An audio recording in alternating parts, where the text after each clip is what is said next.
सुप्रभात, स्वागत है अहाँ सबके टीडीटी एजुकेशन में। आइ अहाँ सब मैथिली गद्यखंडक पाठ 2 पढ़य वाला छी। तो आओ पाठ 2 पढ़य से पहले जे हुनकर राइटर अछि अर्थात जे रचनाकार अछि हुनकर परिचय जान लिया। हाँ, हुनकर परिचय जानला के बाद तब हम चैप्टर पर चलब। तो आओ अहाँ के पाठ अछि राष्ट्रभाषा ओ मातृभाषा। लेखक अछि हुनका बारे में समझ लिया, जानकारी ल लिया, कियाकि एहो से बहुत रास क्वेश्चन अबैत अछि। तो चलू आब समझू। लेखक अछि भोलालाल दास। के अछि? भोलालाल दास। कहैत अछि मातृभाषा अनुरागी। मातृभाषा अनुरागी भोलालाल दासक जन्म दरभंगा जिलाक कसरौड़ ग्राम में। कोन ग्राम में? कसरौड़ गाम में। याद राखब, प्रश्न आबि जायत कि भोलालाल दास के जन्म कतऽ भेल छल। ऑप्शन रहत 2-4 गो गाम के, जेमे कसरौड़ो रहत। याद राखब कि हुनकर जन्म कतऽ भेल छल? कसरौड़ गाम में। कसरौड़ गाम में। सबसे पहले इहो जान लिया कि एहिमे देना अछि मातृभाषा अनुरागी। एकर मतलब की भेल? मातृभाषा अनुरागी यानी मातृभाषा के जे अनुसरण करे, जे मातृभाषा के प्रेमी होय, जे मातृभाषा के अनुराग करे, अनुरागी होय, ओकरा कहल जाइत अछि मातृभाषा अनुरागी। जेना हम सब की छी? मिथिलावासी छी। हम सब मैथिली बाजै छी। हम सब चाहे कतौ दिल्ली, पंजाब, कलकत्ता, देश विदेश चलि जायब, मान लिअ ठीक छै दोसर आदमी या ओहि देश के आदमी या तो हम ओकरा जगह बात करब। हाँ, मुदा मान लिअ हमर मिथिलांचल के आदमी हमरा से टकरा जायत, ओ कहि देत कि यौ दोस्त हमहूँ तो बिहारिये छियै। अब लिअ ना, अब अहाँ इंग्लिश आ हिंदी झरनाइ छोड़ि देबै, मैथिली में बात करबै।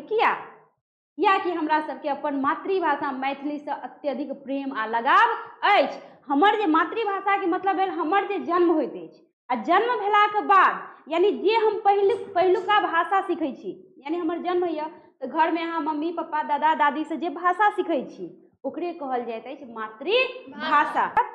मातृभाषा समझ गेलहुँ की? बताओ तो। जे अपना घर समाज में बजल जाइत अछि, जे मम्मी पापा दादा दादी के संग बजल, यानी अहाँ जन्म लेलहुँ, जन्म लेलाके बाद देखैत हेबै जे अहाँ बजै लए सीखै छियै अपन घर में, गाँव में, समाज में, अड़ोस सब पड़ोस सब। हाँ, वह अछि मातृभाषा। तो बताओ अहाँ सब अपना सबके मातृभाषा की अछि? मैथिली, कियाकि हम सब मिथिला वासी छी। चलू, अब मैथिली भाषा से मधुर भाषा हमरा लगे पूरा दुनिया में कोनो नहीं अछि। मैथिली भाषा एहन भाषा जे झगड़ो करबै तो लगत कि प्रेमे से बजै छै। की झगड़ो करबै हाँ तो जेना लगत कि एकदम प्रेमे से बात करै छै, पते नहीं चलैत रहै छै कि झगड़ा होइ छै। एते मधुर भाषा होइत अछि। देखियो तो कहैत अछि कि मातृभाषा अनुरागी के छल? आ जन्म कतऽ भेल छल? कसरौड़ गाम में। ठीक, कौन जिला में? दरभंगा जिला में। याद रहत ना? चलू अब आगा अछि सन 1897 ईस्वी में हिनकर जन्म भेल छल। कते ईस्वी में? 1897। हिनक पिताक नाम चुआलाल दास। की नाम छल? चुआलाल दास।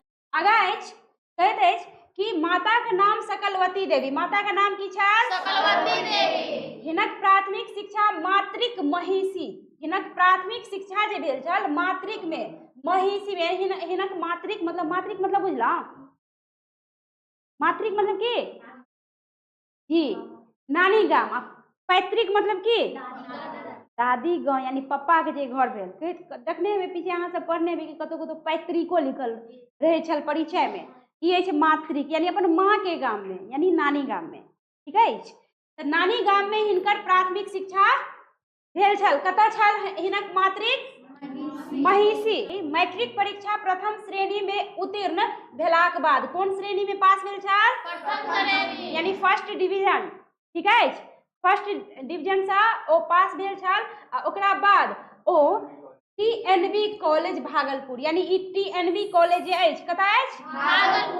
भागलपुर से बीए केलनि आ इलाहाबाद लॉ कॉलेज से एलएलबी केलनि। आ हिनक निधन 1977 ईस्वी में भेल छल। तो बताओ जन्म कहिया? 97। निधन कहिया? 1977। याद रहत ने? चलू आगे बढ़ू। हिनक प्रमुख रचना व्याकरण प्रबोध अब सबसे इम्पोर्टेंट अछि। रचना हिनक जतेक रचना अछि, एहि पार्ट में नहीं सब पार्ट में अहाँ सब सबसे इम्पोर्टेंट अछि कि हाँ रचना। कियाकि मान लिअ 8 गो 10 गो 20 गो रचना अछि, किताब में तो ओना छाँटि के देल रहैत अछि जे इम्पोर्टेंट होइत अछि, ओकरा अहाँ याद रखब, कियाकि ओते रचना में से कतौ से कोनो रचना उठा के दऽ देत आ कहत बताओ कि हिनकर रचनाकार के छथि या हिनकर लेखक के छथि या ई केकरा द्वारा लिखल गेल अछि। समझ गेलहुँ? तऽ कहैत अछि कि हिनक प्रमुख रचना व्याकरण प्रबोध पहिल की अछि? व्याकरण प्रबोध। दोसर सुबोध व्याकरण। सुबोध व्याकरण। तेसर सरल व्याकरण। सरल व्याकरण। चौथा गद्य कुसुमांजलि। ठीक, अब आगा कहैत अछि संपादन, यानी गद्य कुसुमांजलि के ई संपादनो केने छल आ मिथिला संघ संपादन भारती मासिक पत्रिका का संपादन का अतिरिक्त विभिन्न पत्र पत्रिका में प्रकाशित अनेक निबंध अछि जे प्रकाशित केल गेल अछि। आगा अछि मातृभाषा मैथिलीक। मातृभाषा मैथिलीक। तऽ कहैत अछि कि मातृभाषा मैथिलीक असीम सेवाक लेल, कथी लेल? असीम सेवा के मतलब बुझलहुँ कि बुझलहुँ? पूरा निष्ठा से, पूरा निष्ठा से, पूरा ईमानदारी से जे सेवा करैत अछि। जेना अहाँ सब अभी असीम निष्ठा से जे पढ़ै छियै, पूर्ण ईमानदारी से जे पढ़ै छियै, हुनका टेस्ट में अच्छा रिजल्ट अबैत अछि। बुझलहुँ? सही बजै छी ना? आ जे पढ़ाई में कंजूसी करै छियै तकर रिजल्ट होल भऽ जाइए। जतेक दिमाग लगेबै ओते दिमाग खुश हैत। कहता है जितना दोगे उतना पाओगे, तो जितना दिमाग दोगे उसमें उतना आपको क्या होगा? प्राप्त होगा। होगा ना? हुनका असीम सेवाक लेल हुनका मिथिला साहित्य संस्कृति संस्थान दरभंगा से विद्या रत्न, यानी मैथिली के जो असीम सेवा दिलक, मैथिली भाषा खातिर काम केलक, ओहि खातिर हुनका मिथिला साहित्य संस्कृति संस्थान दरभंगा से, कतऽ से? विद्या रत्न। विद्या रत्न की भेल बताओ? अरे पुरस्कार भेल, उनका पुरस्कार भेटल। कौन पुरस्कार? विद्या रत्न। पटनाक चित्रगुप्त सभा द्वारा, पटनाक कौन सभा? चित्रगुप्त सभा द्वारा मिथिला सरोज, हाँ, संकल्प लोक, मिथिला सरोज, संकल्प लोक, लहेरियासराय दरभंगा द्वारा मिथिला विभूति। देख लियो, लोग के एगो दूगो पुरस्कार भेटैत अछि, सम्मानित करल जाइत अछि। इनका देख लियो कते मिले, धरा देलक यऽ। तब देखियो कहैत अछि कि मिथिला विभूति आ बिहार सरकारक राष्ट्रभाषा परिषद द्वारा ताम्रपत्र, यानी हुनका प्राप्त भेल, यानी एतेक सँ हुनका सम्मानित करल गेल अछि। बुझलहुँ किछु? अब आगे बढ़ू। कहैत अछि कि प्रस्तुत निबंध में लेखक राष्ट्रभाषा और मातृभाषाक महत्वक वर्णन केने अछि। यानी आगा जे अहाँ पाठ पढ़ब राष्ट्रभाषा और मातृभाषा, ओहिमे कहैत अछि कि ओकर महत्वक वर्णन केने छथि। ठीक, कहैत अछि कियाकि मातृभाषा के बूंद सँ, मातृभाषा के बूंद बूंद सँ राष्ट्रभाषा के सिंधु के, यानी राष्ट्रभाषा के सिंधु अर्थात की? सागर। अर्थात की? सागर। सागर। कहैत अछि कि मातृभाषा के बूंद सँ, जेना बूंद बूंद सँ घैला भरैत अछि न, एक एकटा रुपैया अहाँ जमा कऽ के रखै छी तखने तऽ 100, 50, 200, 500, 1000 पर पहुँचैत अछि। तहिना कहैत अछि, कहावत अछि बूंद बूंद से घड़ा बढ़ना, मतलब बूंद बूंद से ही घड़ा बढ़ता है। हाँ, बूंद बूंद से अहाँ कनी मेहनत सब दिन करबै तऽ देखियौ ने अहाँके दिमाग कोना नहि तेज होइए। आ नहीं करबै, अहाँ चाहबै कि एके बेर जे दिन टेस्ट हेतै तऽ राति में खूब के पढ़ि लेबै कि रिजल्ट लऽ आनबै। एना पढ़ाई होइ छै? पढ़ाई एना नहीं होइत अछि। बहुत बच्चा एहिना करैत अछि, पूरा साल बर्बाद कऽ दैत अछि, घूमै में, फिरै में, दोस्ती में, यारी में, मोबाइल में। हाँ, एखुनका युग में मोबाइल सबसे घातक अछि विद्यार्थी खातिर। मोबाइल के मतलब सदुपयोग करू। अहाँ मोबाइल से जते पढ़ू, पढ़ाई में दिमाग लगाओ, मुदा लोग मोबाइल में कथी में? गेम। कथी में? गेम, फ्री फायर, और कथी में? कौन पबजी, पता नहीं कौन गेम अबैत अछि। अब जे भी होय, तो कहे के मतलब कि मोबाइल के दुरुपयोग भऽ रहल अछि, जेकर कारण बच्चा के पढ़ाई पर से ध्यान की भऽ रहल अछि? भटक रहल अछि। अहाँ सबके इतने कहब कि बूंद बूंद से घड़ा भरू, यानी भरू, यानी कनी सब दिन पढ़ू। जे मिलैत अछि होमवर्क ओकरा कनी सब दिन पढ़ू। देखियो तो अहाँ तेज कोना नहीं होइ छै, देखियो तो रिजल्ट कोना नहीं अबैत अछि। तऽ कहैत अछि कि राष्ट्रभाषा और मातृभाषाक महत्व के वर्णन केने अछि। आ एहिमे कहैत अछि कि मातृभाषाक बूंद सँ, मातृभाषाक बूंद सँ राष्ट्रभाषा के सिंधु के, यानी सागर के भरल जाइत अछि। मान लिअ मातृभाषा सब जतेक राज्य अछि, जतेक राज्य अछि सबमे सब राज्य के अपन अपन अलग अलग भाषा अछि। उस उहो में नहीं, राज्य में नहीं, राज्यों में क्षेत्र अछि, क्षेत्र के हिसाब से बांटल गेल अछि। मान लिअ ने कि अपन बिहार राज्य अछि तो बिहार में कि खाली मैथिलीए टा बाजल जाइत अछि? बहुत तरह के बोली अछि, भाषा अछि, मैथिली अछि, भोजपुरी अछि, मगही बिहार के भाषा अछि, पटना तरफ मगही बाजल जाइत अछि। तो कहे के मतलब अवधि नहीं, मगही कहे के मतलब कि मान लिअ बिहार राज्य अछि तो एक गो बोली एक गो भाषा नहीं, कई प्रकार के क्षेत्र के हिसाब से, यानी क्षेत्र बटल। मान लिअ कि मधुबनी जिला के क्षेत्र अछि तो मैथिली बजैत अछि। मान लिअ कि अही बिहार में अहाँ आरा वैशाली जिला तरफ चलि जाओ, भोजपुर क्षेत्र भऽ गेल, यानी ओतऽ भोजपुरी बजल जाइत अछि। जेना मान लिअ पटना चलि जाओ, पटना लग मगही बजल जाइत अछि, जतऽ पाटलिपुत्र अछि।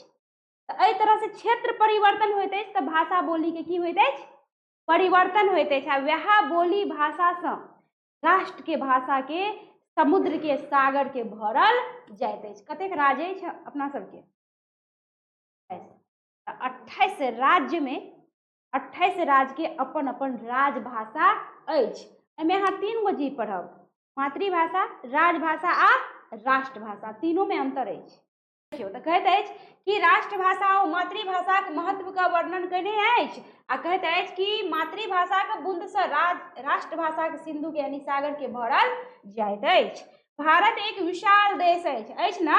भाषा, धर्म, जाति, संप्रदाय, वेशभूषा, खान पान, रूप रंग आदि के विभिन्नता अछि। कहैत अछि कि अपन जे भारत देश अछि, अपन एक अखंडता में एकता वाला देश अछि, अनेकता में एकता वाला देश अछि। एकर मतलब की? अनेक प्रकार के जाति के, धर्म के लोग अछि अपना भारतवर्ष में, अनेक प्रकार के भाषा भाषी अछि, अनेक प्रकार के हुनकर वेशभूषा अछि, खान पान अछि, रहन सहन अछि, रीति रिवाज अछि। मुदा हम सब की छी? एक छी। अलग रहितो हम सब की छी? एक छी। एखन देख लियो भारत के स्थिति खराब भ रहल अछि, कियाकि कोनो नेता लोग कट्टरपंथी हिंदू आ मुस्लिम सब लड़वा रहल अछि, हिंदू मुस्लिम के। अखन स्थिति खराब अछि भारत में।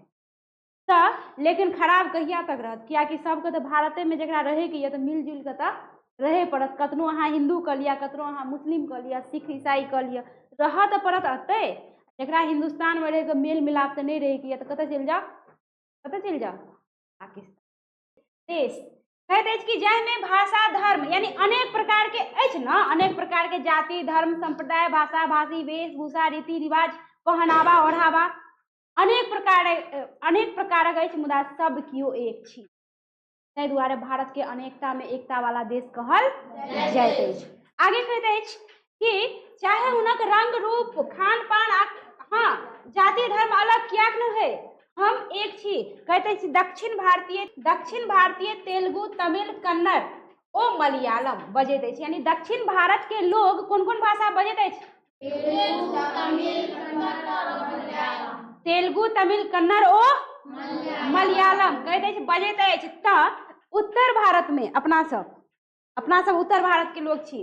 अपना सब गुजराती, मराठी, बंगाली, उड़िया, मैथिली आ भोजपुरी यानी जे अपना सब बजै छी। अपना सबके क्षेत्र में की बजल जाइत अछि? मैथिली। आ कनी भोजपुर क्षेत्र में चलि जाओ तो भोजपुरी, यानी ई भऽ गेल उत्तर भारत। आगा अछि एक एहन सर्वमान्य भाषा के आवश्यकता अछि जे संपूर्ण राष्ट्र के एक सूत्र में बांधै। ताहि लेल राष्ट्रपिता महात्मा गांधी द्वारा हिंदी के प्रस्ताव कयल गेल आ समस्त देश में एकरा स्वीकृति लायक। कहे के तात्पर्य ई कि सब राज्यक तो अपन अपन भाषा अछि, सब क्षेत्रक अपन अपन बोली अछि, हाँ भाषा अछि। मुदा कह के तात्पर्य ई भेल कि महात्मा गांधी के कहनाम छल कि एगो एहन भाषा होबाक चाही जे हमरा सबके काम काज, बिजनेस व्यापार में सहायता प्रदान करे। मान लिअ कि अतः से मान लिअ हम बंगाल जाब, बंगाली लोग तो मैथिली जनैत अछि, कियाकि बंगाली स्टूडेंट बिहार में आबि के पढ़े छल। अखने अहाँ पिछला चैप्टर में पढ़लहुँ यऽ, तो हुनका सबके सबके नहीं पता, मुदा जे अबैत छल, जे जुड़ल अछि हुनका पता अछि। तो मान लिअ अपना से मान लिअ मुंबई चलि जाओ, कलकत्ता चलि जाओ, दिल्ली चलि जाओ, ओतऽ जाके मुंबईया दिल्ली वाला आदमी सबसे मैथिली बजियौ तो समझत? केना बिजनेस व्यापार करबै? मान लिअ अहाँके सामान लैके रहत कोनो चीज, अहाँ अपना सबके बिहार में लोग दिल्ली, पटना, कलकत्ता मतलब पटना में तो तैयो पता है, कलकत्ता, यानी अहाँ सीधी सी भाषा में समझ लिया कि बाहर जाइए, शहर जाइए, शहर से बहुत तरह से माल आने है, यानी सामान आने है, आ तब वो अपन बिजनेस व्यापार के बढ़बैया। आब अहाँ सामान आने ले जे जेबै, अहाँ मैथिली में कहबै हे यौ हमरा ई चीज दिअ तऽ एते चाही, वो भी ऐसे मुंह देखेगा की बजे छे नहीं बजे छे। कहे का मतलब कि भाषा कोई ऐसा चाहिए जो आप सबसे बात कर सके। कहे के मतलब ई भेल कि भाषा कोनो एहन चाहिए जे अहाँ ओकरा से बात करबै तऽ ओकरा समझ में आबि जायत, आ ओहो बजत तऽ हमरा समझ में आबि जायत। आ विदेश जेना हमसब चलि जाइ छी, हमरा सबके इंग्लिश नीक से तऽ बजल होइ नहि, कनि मनि टैपो टैपो कऽ के बाजि लै छियै, कहै छै हम तऽ अंग्रेज भऽ गेलियै। कि अपन शर्म के बात यऽ, हम छी हिंदुस्तानी, अपन शुद्ध हिंदी बजनाइ छोड़ि कऽ इंग्लिश झाड़ऽ लगै छियै। तो अंग्रेजबा सब कुछ लूटि कऽ तऽ चलि गेल, एगो ई अंग्रेजी छोड़ि कऽ चलि गेल, जे एक तरह से पच्चर बनि गेल यऽ जी। अब अंग्रेजी देखियो, ज्ञान खातिर अंग्रेजी ठीक है, नॉलेज खातिर ठीक है, मुदा कोशिश करूँ कि हम हिंदुस्तानी छी तो हम हिंदी भाषा के प्रयोग अधिकतर करी। अपन मातृभाषा जे अछि से तऽ छेबे करल है। इंग्लिश जब जरूरी पड़े तो बाजू, कोई दिक्कत नहीं, शौक ये बजे के तो बाजू, शौखो से लोग बजे छे। मुदा कतौ हेतै ने जबरदस्तियो लोग इंग्लिश बजे लगैया, चलू कखनो कखनो भऽ गेलै बाजि लिअ, जबरदस्तियो जतऽ हिंदी बजे के चाही मैथिली जबरदस्ती इंग्लिश बजैत रही, चाहे बजल होए चाहे नहीं होए, टनटुट्टा हटटुट्टा इंग्लिश बज बज के दोसरों के दिमाग खराब करैत रहिए। की बजे छे तो देखियो, आब मान लिया अहाँ कहलिए कि बजैत रही, आब मान लिया अपना सब ठीक छे, हम अहाँ के पढ़ा रहल छी, हमरा आबै छे, हम फटर फटर फटर फटर इंग्लिश बाजि लेबै, अहाँ सब मुँह ताकबै कि मैडम बजे छे की। कहे के मतलब कि माहौल देख कर बजल जाइत अछि कि हम जे बजे छी बच्चा के समझ में आबैया कि नहीं, समझ में आबैया तो बाजू ना, कोई दिक्कत नहीं, पहले बच्चा के सिखाओ तब अहाँ बजू। अब सिखेलू अहाँ के कुछ नहीं, हम इंग्लिश झाड़ि रहल छी धैर्य रहना, तो बताओ अहाँ के कुछ ओइसे फायदा हैत नहीं हैत। तो कहे के मतलब ई भेल कि अंग्रेजी नॉलेज खातिर, जानकारी खातिर जरूरी अछि, पढ़ाइयो खातिर जरूरी अछि, मुदा कोशिश करू कि हम हिंदुस्तानी छी तो हमरा हिंदी पर ज्यादा जोर देबाक चाही। तो गांधी जी ई कहलनि कि कोनो एहन भाषा हेबाक चाही जे सबके समझ में आवे, चाहे देश में चाहे विदेश में। विदेशिया लोग के तो हिंदी नहीं होइत अछि बाजल, मुदा एखन अभी के वर्तमान समय में उ सब हिंदी समझैया आ बजबो करैया।